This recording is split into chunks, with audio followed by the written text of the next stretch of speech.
Doctor Baba Saheb Ambedkar open university.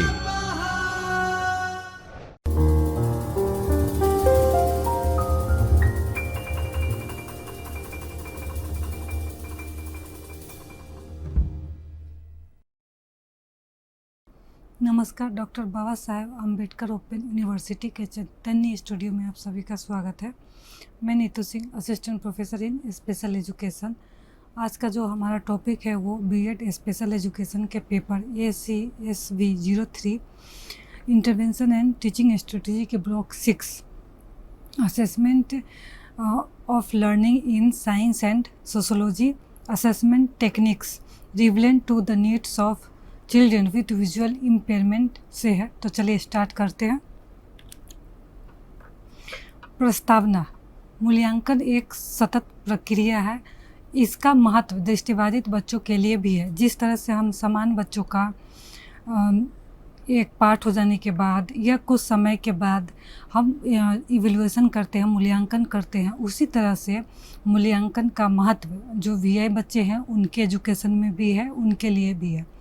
छात्र की प्रगति की निगरानी करने, सीखने की समस्याओं की पहचान करने और निर्देशात्मक निर्णय लेने के लिए मूल्यांकन की आवश्यकता है।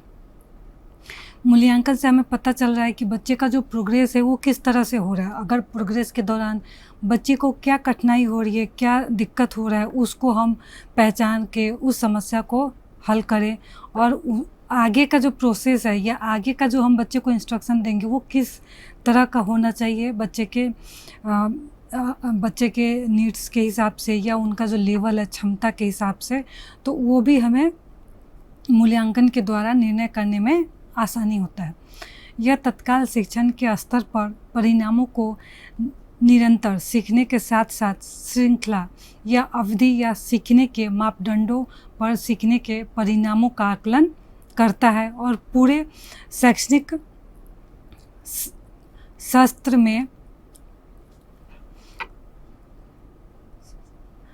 में हुई प्रगति का आकलन करता है।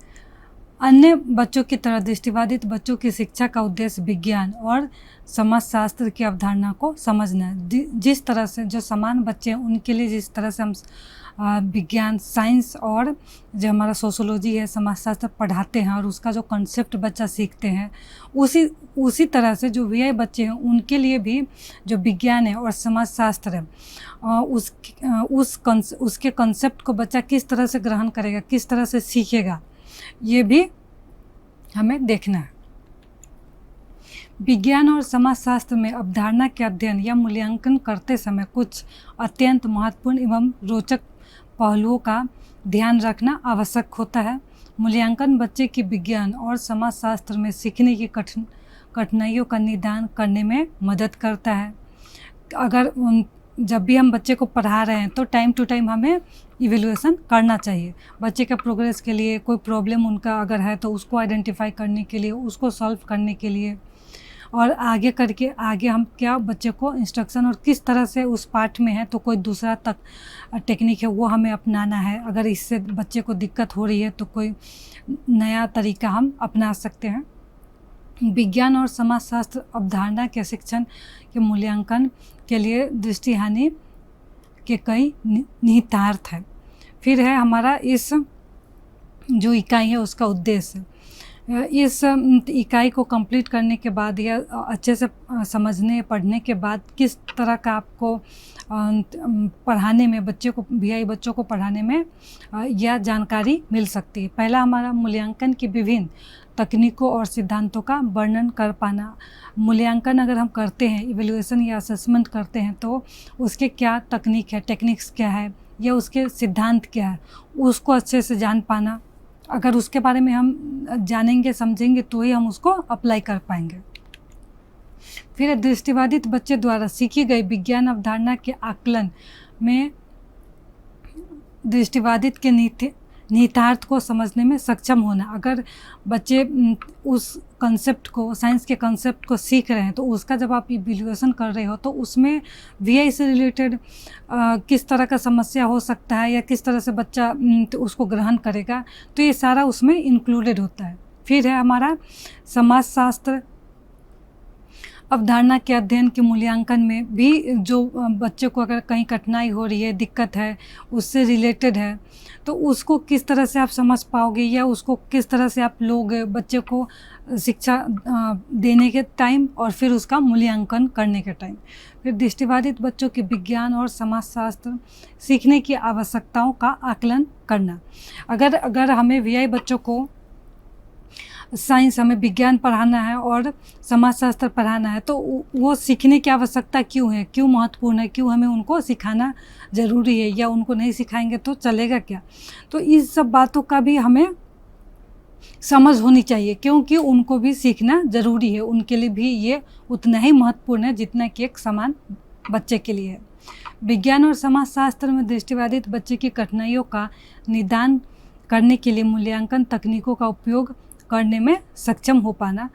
उसके बाद आप किस तरह का हमें मूल्यांकन करना है, उसका क्या टेक्निक हम उपयोग करेंगे, कौन सा टेक्निक लगाएंगे, किस बच्चे पे या पूरे बच्चे को एक साथ ले रहे हैं। अगर वो नॉर्मल स्कूल में इंक्लूसिव एजुकेशन के दौरान अपना पढ़ाई जारी रख रहा है तो वह सब सारे चीज़ों को हमें ध्यान में रखते हुए जो भी आप टेक्निक्स है उसको अपनाएंगे। फिर हमारे यहाँ मूल्यांकन का अर्थ, मूल्यांकन से हम क्या समझते हैं या क्या उसका डिफिनेशन किस तरह का है, उसका अर्थ या उसका कॉन्सेप्ट क्या है। मूल्यांकन एक अवधारणा है जो परीक्षण, माप, सत्यापन और मूल्यांकन की प्रक्रिया के रूप में उभरी है। इसका मुख्य उद्देश्य गुणात्मक सुधार है। जब भी हमारा जिस तरह से हम क्लास टेस्ट लेते हैं, वीकली टेस्ट होता है या मंथली टेस्ट होता है, तो वो भी एक तरीका का मूल्यांकन करना है कि बच्चे को अगर ये चैप्टर हमने करवाया है वीकली में या फिर मंथली में, तो बच्चे का प्रोग्रेस कैसा है, कहाँ पे बच्चे को कठिनाई हो रही है, किस तरह से अगर कोई दिक्कत हो रहा है तो हम उसको किस तरह से सॉर्ट आउट करेंगे। तो ये सब हमें ध्यान में रखना है। तो यहाँ पे जो मुख्य उद्देश्य जो है वो हमारा गुणात्मक सुधार लाना है। फिर है मूल्यांकन का तात्पर्य प्रदर्शन या उपलब्धि के स्तर पर मूल्य आधारित निर्णय लेने की प्रक्रिया से है। उपलब्धि के स्तर को मापने के लिए कुछ माप की आवश्यकता होती है और यह निर्धारित करना होता है कि वह स्तर कितना संतोषजनक है। जैसे अगर हम टेस्ट लेते हैं तो 20 मार्क्स का है या 100, 80, 70 अलग अलग तरह का, उसमें सब क्वेश्चन भी अलग होता है, सब्जेक्टिव होता है, ऑब्जेक्टिव होता है, फिल इन द ब्लैंक्स होता है छोटे बच्चों का। तो उसमें पासिंग मार्क्स कितना रखे हो, कहीं 40 होता है, कहीं 50 है, कहीं 35 ही है, तो क्या परसेंटेज के हिसाब से, किस तरह से हम जो रिजल्ट है उससे क्या हम सेटिस्फाई है, हमें संतोष है। तो ये सारा चीज़ हम मूल्यांकन करके जान सकते हैं। फिर हमारा मूल्य आधारित निर्णय पर पहुंचने के लिए मूल्यांकन प्रक्रिया में उद्देश्यों का एक सेट, एक पूर्व शर्त है। मूल्यांकन ये निर्धारित करने की प्रक्रिया है कि उद्देश्यों को किस सीमा तक प्राप्त किया गया है। जो भी हमारा लक्ष्य या ऑब्जेक्टिव है उसको हमने कहाँ तक प्राप्त कर लिया है। मूल्यांकन का संबंध उपलब्धि के परीक्षण के साथ साथ उसके सुधार से भी है। अगर उसमें हो सकता है कि कुछ बच्चे का अच्छा रिजल्ट है, कुछ बच्चों का अच्छा रिजल्ट नहीं है और कुछ बच्चों का है एवरेज है, तो उसमें जो अगर हमें सुधार करने की ज़रूरत है तो हम उसके लिए भी काम करेंगे। इसलिए इसे किसी भाग के संपूर्ण पर और पूर्ण का किसी भाग पर प्रभाव का मूल्यांकन करने के लिए भी लागू किया जा सकता है। फिर हमारा शिक्षा मानव व्यवहार के पैटर्न को विकसित करने और बदलने के बारे में है। शिक्षा से हम बच्चे का जो सर्वांगीण विकास करने का प्रयास करते हैं, उसमें बच्चे का जो बच्चा जैसे जैसे बढ़ता है तो उसमें ज्ञान ग्रहण करता है, अपना विकास करता है, और कुछ अगर अच्छा नहीं है तो उसको भी हम बदलने का प्रयास करते हैं। संबंधित शिक्षा विकास और परिवर्तन के लिए विषय वस्तु सामग्री को एक उपकरण के रूप में प्रयोग करती है।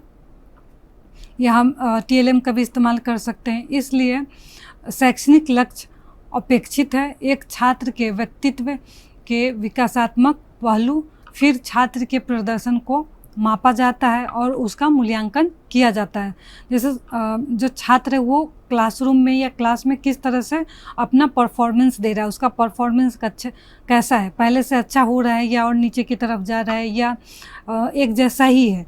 तो अगर अच्छा परफॉर्मेंस नहीं है या एक स्तर पे आके रुका है तो हम उसको आगे कैसे लेके जाएं, आगे कैसे करें, बच्चों को किस तरह से हम उसमें प्रेरणा दें कि वो अच्छा परफॉर्मेंस कर पाए। उसके लिए हमें भी मेहनत करने की ज़रूरत है और बच्चे को भी। यह व्यवहार पैटर्न में अपेक्षित परिवर्तनों की मात्रा सुनिश्चित करता है। इस प्रकार संक्षेप में यह शैक्षिक उद्देश्यों को किस हद तक प्राप्त किया जाता है निर्धारित करने की एक व्यवस्थित प्रक्रिया है, जो हम एक तरह से व्यवस्थित प्रक्रिया जिसको हम अप्लाई करके जो हमारा शिक्षा का जो उद्देश्य है उसको किस तरह से प्राप्त करें। यह उद्देश्य के संदर्भ में शैक्षिक प्रक्रिया और उसके परिणामों की आलोचनात्मक जांच का सुझाव देता है। फिर नेक्स्ट हमारा व्यापक अर्थों में मूल्यांकन में एक छात्र के प्रदर्शन का गुणात्मक विवरण और उसके प्रदर्शन की वांछनीयता के संबंध में मूल्य आधारित निर्णय शामिल है। जैसे कि यहाँ पे एक एग्जाम्पल दिया हुआ है कि कंपैरेटिव स्कोर पर 80 का तुलनात्मक स्कोर व्यक्तिगत दृष्टिकोण और सकारात्मक या नकारात्मक दृष्टिकोण के मूल्य निर्णय का प्रतिनिधित्व करता है, जबकि विज्ञान ग्रेडिंग स्केल में एक छात्र का ग्रेड न केवल उसके प्रदर्शन का गुणात्मक विवरण है बल्कि उसके प्रदर्शन की स्थिति भी है। इस प्रकार अवसर और उद्देश्य के आधार पर मूल्यांकन या तो एक माप उपकरण या कुछ हद तक मूल्य निर्णय बन जाता है, या माप और मूल्य निर्णय से परे। फिर है हमारा मूल्यांकन तकनीकें। मूल्यांकन की विभिन्न तकनीकों का निर्धारण उसके उद्देश्य एवं अवस्था के अनुसार किया जाता है। फिर नेक्स्ट है हमारा मूल्यांकन का उद्देश्य, जैसे रचनात्मक, योग्यात्मक, निदानात्मक, उपचारात्मक, औपचारिक, अनौपचारिक। मूल्यांकन के आंतरिक और बाह्य प्रकार मूल्यांकन डिजाइन की श्रेणी है जिन्हें मूल्यांकन किए जाने वाले मूल्यांकन के उद्देश्य के अनुसार संरचित किया जाता है। तो पहले हम देखेंगे रचनात्मक मूल्यांकन, इसे हम फॉर्मेटिव इवैल्यूएशन भी कहते हैं। यह चल रहे कार्यक्रम को बेहतर बनाने के लिए किया जाता है। उसे कोर्स के साथ लोगों में होने वाले परिवर्तनों के बारे में जानकारी प्राप्त करता है। जो प्रोग्राम अभी चल रहा है उसको हम और कैसे बेहतर बना सकते हैं, उसके लिए इसका उपयोग करते हैं। बहुआयामी परिणामों के लिए प्रयास करता है और इन आयामों पर अलग अलग प्रभावों का पता लगाता है। यह पाठ्यक्रम के उन पहलुओं की पहचान करता है जिनमें पाठ्यक्रम कार्यान्वयन के दौरान संशोधन वांछनीय है। तो ये जो चल रहा है प्रोग्राम उसके लिए हम करते हैं। फिर दूसरा है हमारा नैदानिक मूल्यांकन। छात्र की आवश्यकता, स्तर और पृष्ठभूमि, सामाजिक आवश्यकताओं और प्राथमिकताओं जो व्यापक लक्ष्य निर्धारित करते हैं, इसे पहचानने में मदद मिलती है। यह शिक्षार्थी की मनोवैज्ञानिक और अन्य आवश्यकताओं द्वारा निर्धारित सामग्री की प्रकृति और विशिष्ट या समान उद्देश्यों की पहचान करने में मदद करता है। नैदानिक मूल्यांकन छात्रों की सीखने की समस्या का निदान करने में मदद करता है। अगर कुछ सीखने के दौरान बच्चे को कोई कठिनाई आ रही है तो उसका हम पता लगा के उसको सॉल्व कर सकते हैं, बच्चे को मदद कर सकते हैं। और समस्या कितनी गंभीर है यह जानने में भी मदद करती है। वो जो बच्चा जिस प्रॉब्लम को फेस कर रहा है वो प्रॉब्लम कितना गंभीर है। स्टार्टिंग में कई बार जो बच्चे हैं वो बता नहीं पाते हैं या बताने में उनको हेजिटेशन होता है, या कई बार एज अ पेरेंट्स या एज अ टीचर हम थोड़ी देर के लिए बच्चे को ऑब्जर्व करते हैं, देखते हैं कि वो कहीं खुद से तो उसको सॉल्व कर ले या करने का प्रयास कर रहा है। जहाँ हमें मदद की ज़रूरत हो वहाँ पे हम उसको मदद करेंगे। यह जानने में भी मदद मिलती है कि छात्र सीखने के अनुभवों के लिए कितना तैयार है, बच्चा उस प्रॉब्लम को किस तरह से उसके साथ डील कर रहा है या उसको देख रहा है। तो ये सब चीज़ें भी हमें जानना चाहिए। इससे यह पता लगाने में भी मदद मिलती है कि छात्र शिक्षण अनुभव की गति का कितना अच्छी तरह सामना कर सकते हैं। नैदानिक मूल्यांकन यह भी निदान करता है कि किसी समूह के भीतर व्यक्तिगत मतभेदों को कैसे संबोधित किया जा सकता है। अगर हम ग्रुप में कोई बच्चा काम कर रहा है तो वहाँ पे व्यक्तिगत मतभेद हो सकता है। 4 बच्चे हैं, 5 बच्चे का ग्रुप है, तो वहाँ पे हर एक बच्चा अपना आइडिया देगा या अपने तरह से सॉल्व करने का प्रयास करेगा।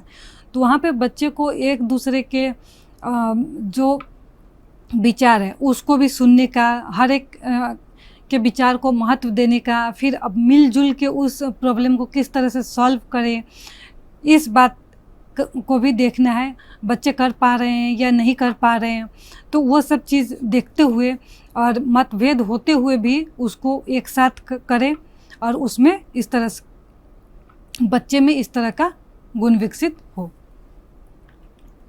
फिर हमारा उपचारात्मक मूल्यांकन। उपचारात्मक मूल्यांकन का उपयोग पाठ्यक्रम के कुछ कमियों को रोकने के लिए आवश्यक परिवर्तन करने के लिए किया जाता है, जैसे शिक्षण रणनीतियों में सुधार, धीमी गति से सीखने वाले में सुधार के लिए तरीकों और प्रक्रियाओं में बदलाव। अगर कोई बच्चा धीरे धीरे सीख रहा है तो उसके लिए हम कौन सा टेक्निक अपनाएंगे या किस तरह से उसको पढ़ाएंगे, ये भी हमें पता लगाना है। छात्रों में पढ़ने समझने की क्षमता में सुधार। अगर उनकी क्षमता कम है तो उसके क्षमता को धीरे धीरे करके हम कैसे आगे लेकर जाएं, और छात्रों में अध्ययन कौशल में सुधार आदि। तो बच्चे का जो पढ़ने का कौशल है उसको भी किस तरह से हम और बेहतर बना सके और अच्छा कर सके। फिर है हमारा योग्यात्मक मूल्यांकन, इसे हम सबमिटिव इवेल्यूशन भी कह सकते हैं। यह मूल्यांकन पूर्ण पाठ्यक्रम के प्रभाव को मापने के लिए उपयोगी है। यह कार्यक्रम को जारी रखने, रोकने या प्रसारित करने के निर्णय को सूचित करने में मदद करता है। योग्यात्मक मूल्यांकन का उपयोग अक्सर कई प्रतिस्पर्धा कार्यक्रमों या सामग्रियों में से सर्वश्रेष्ठ को निर्धारित करने के लिए किया जाता है। जैसे अगर हमने क्लास, जैसे ईयरली एग्ज़ाम होता है तो वहाँ पे एक क्लास का पूरा रिजल्ट आउट होता है और उसमें से जो सर्वश्रेष्ठ है, किसको हाईएस्ट मार्क मिला है या क्लास में कौन फर्स्ट किया है, या ये भी हो सकता है जैसे ड्राइंग कंपटीशन है तो उसमें किस बच्चे ने फर्स्ट पोजीशन लिया है। तो इस तरह से सब जो हमारा सबमिटिव इवैल्यूएशन है वो किया जाता है। फिर हमारा आंतरिक और बाह्य मूल्यांकन। आंतरिक मूल्यांकन का उपयोग किसी छात्र की संज्ञात्मक, भावनात्मक और मनोप्रेरणा क्षमताओं का परीक्षण और मूल्यांकन करने के लिए किया जाता है। आंतरिक मूल्यांकन की एक सतत प्रक्रिया छात्र विकास के पहलुओं की पहचान करने के लिए शिक्षक की पूर्ण जागरूकता को दर्शाती है। तो बच्चे का जो संज्ञात्मक या भावनात्मक मनोप्रेरणा क्षमता है वो किस तरह का है, बच्चे को हम अगर अच्छा नहीं है तो उसमें और अच्छा बेहतर कैसे बनाए, तो एज ए टीचर हमें ये सब पता होना चाहिए। फिर इन मूल्यों में से एक यह है सतत, आवधिक और आंतरिक प्रक्रिया। इसका मतलब है कि कुछ योग्यता और कौशल के संबंध में कुछ विषय क्षेत्रों में समय समय पर और लगातार मूल्यांकन किया जाता है। तो अभी आप लोग भी देख रहे हो कि बहुत सारे छोटे क्लास में या हर एक वीकली टेस्ट या मंथली टेस्ट हर एक क्लास में कर दिया है। थोड़े थोड़े समय पे एक चैप्टर हुआ, फिर टेस्ट, फिर दूसरा चैप्टर हुआ, फिर क्लास टेस्ट या सरप्राइज टेस्ट, इस तरह से टेस्ट लेते हैं। आंतरिक मूल्यांकन के परिणामों का विश्लेषण किया जाना चाहिए और ऐसी प्रणाली में सुधार के लिए उपयोग किया जाना चाहिए, जैसे आपका शिक्षण, सीखना और मूल्यांकन। तो यहाँ पे किस तरह से सिखा रहे हैं या बच्चा किस तरह से सीख रहा है या मूल्यांकन किस तरह से कर रहे हैं, तो उस पे भी हमें निगरानी रखना चाहिए और उसमें भी अगर हो सके तो सुधार करना चाहिए। मानकीकरण को बनाए रखने के लिए बाह्य मूल्यांकन का उपयोग किया जाता है। बाहरी मूल्यांकन कुछ मानदंड निर्धारित करके किसी कार्यक्रम या पाठ्यक्रम की तुलना करता है और उसे उचित ठहराता है। यह छात्रों को उनकी उपलब्धियों या प्रदर्शन के आधार पर बढ़ावा देने और प्रमाणित करने में भी मदद करता है। इसके भी जो है हमारे 4 तकनीकें हैं। पहला है हमारा योजना या विकासात्मक मूल्यांकन, दूसरा है इनपुट मूल्यांकन, तीसरा है प्रक्रिया मूल्यांकन और चौथा है आउटपुट मूल्यांकन। तो पहला हम देखेंगे योजना या विकासात्मक मूल्यांकन को आकस्मिकता मूल्यांकन भी कहा जाता है। यह मूल्यांकन आमतौर पर उस स्तर पर किया जाता है जब उद्देश्यों को परिभाषित किया जाता है और आवश्यकताओं को निर्धारित किया जाता है। इसमें अधूरी आवश्यकताओं, अप्रयुक्त अवसरों और आवश्यक एवं उपलब्ध संसाधनों को परिभाषित करना और पहचानना शामिल है। यह आवश्यकताओं को पूरा करते हुए दोषों के स्रोतों की पहचान और निदान करने में भी उपयोगी है। तो इसका इस्तेमाल करके हम अगर कोई उसमें मिस्टेक्स है या कोई गलती है वो क्यों हो रहा है उसकी हम पहचान करेंगे कि ऐसा बार बार क्यों हो रहा है और उसको सॉल्व करना है। फिर हमारा दूसरा इनपुट मूल्यांकन, यह तय करने में मदद करता है कि कार्यक्रम को प्राप्त करने के लिए संसाधनों का उपयोग कैसे किया जाए और कार्यक्रम के लक्ष्य को प्राप्त करने के लिए संसाधनों का उपयोग कैसे किया जाए। इसका उपयोग संभावित रणनीतियों की तुलना और विश्लेषण करने और लक्ष्य को प्राप्त करने और लागू करने के डिज़ाइन तैयार करने में भी किया जाता है। तो किस तरह का हम डिज़ाइन करेंगे ताकि हमें जो हमने लक्ष्य निर्धारित किया उसको प्राप्त किया जा सके। फिर तीसरा है हमारा प्रक्रिया मूल्यांकन, निरंतर या समय आधारित प्रतिक्रिया प्रदान करता है ताकि कार्यक्रम नियोजन और संचालन के लिए जिम्मेदार व्यक्ति समीक्षा कर सके और संभवतः पहले के निर्णय को बदल सके। फिर हमारा चौथा है आउटपुट मूल्यांकन, कार्यक्रम के अंत में या उसके भीतर उचित समय पर परिणामों का आकलन करने के लिए उपयोगी है। फिर हमारा आउटपुट मूल्यांकन में शामिल जो पहला है मूल उद्देश्य और वास्तविक उपलब्धि के बीच विसंगतियों की पहचान, कि हमारा जो उद्देश्य है उसको प्राप्त करने के लिए और जो वास्तविक उपलब्धि है, जो रिजल्ट आ रहा है या जो हम प्राप्त कर पा रहे हैं उसके बीच जो विसंगति है उसको हम किस तरह से पहचानेंगे। फिर दूसरा है अपेक्षित परिणामों की पहचान, क्या हम प्राप्त करने का या हमारा एक्सपेक्टेशन क्या है कि वो परिणाम हमारे अनुसार है कि नहीं है, उसकी पहचान करेंगे। फिर तीसरा है पिछली योजना को संशोधित करने या बदलने का निर्णय लेने के लिए सूचना और सुझाव चरण, जो पिछला जो हमारा योजना था जो हमने प्रोग्राम किया था उसमें अगर हमें कुछ बदलाव करना है, ये पूरी तरह से उसको चेंज कर देना है या उसमें ही थोड़ा बहुत हमें संशोधन करना है, तो उसके लिए हम क्या कर सकते हैं, किस तरह से उसमें हम बदलाव या चेंज कर सकते हैं। तो उसके लिए एक पूरा अपना सूची बनाना, उसके हिसाब से फिर उसको चेंज करना है या उस पर संशोधन करना है तो संशोधन करें और बदलना है तो बदल दें। फिर चौथा हमारा अधूरे उद्देश्यों को प्राप्त करने के लिए कार्यक्रम को पुनः रिसाइकल करके गुणात्मक नियंत्रण की योजना बनाना। अगर अधूरे उद्देश्य है तो उसको पूरी तरह से हमें प्राप्त करना है तो फिर से हम रिसाइकल करें और उसका जो योजना बनाएं और फिर से हम अपने उद्देश्यों की प्राप्ति करें। फिर पांचवा हमारा कार्यक्रम को जारी रखने, समाप्त करने या संशोधित करने के लिए बुनियादी जानकारी और सुझाव का प्रावधान। जो हमारा कार्यक्रम है, जो हमारा योजना है, उसको हमें जारी रखना है या ख़त्म कर देना है या फिर उसमें थोड़ा बहुत संशोधन करना है। तो उसकी हमें जानकारी होनी चाहिए। अगर हमें सुझाव लेना है, किसी से कंसल्ट करना है, उसमें कुछ चेंजेस करना है, तो उसका भी प्रावधान होना चाहिए और हमें उसकी समझ होनी चाहिए। तो आज हमने मूल्यांकन के कितने टेक्निक्स हैं उसके बारे में जाना, और मूल्यांकन किसे कहते हैं, किस तरह से ये किया जाता है, तो इसके बारे में आज हमने जाना है। आज के लिए हम यहीं तक रखते हैं। नेक्स्ट क्लास में हम इसके आगे का जो पोर्शन है वो करेंगे। धन्यवाद। स्वाध्यायः परमं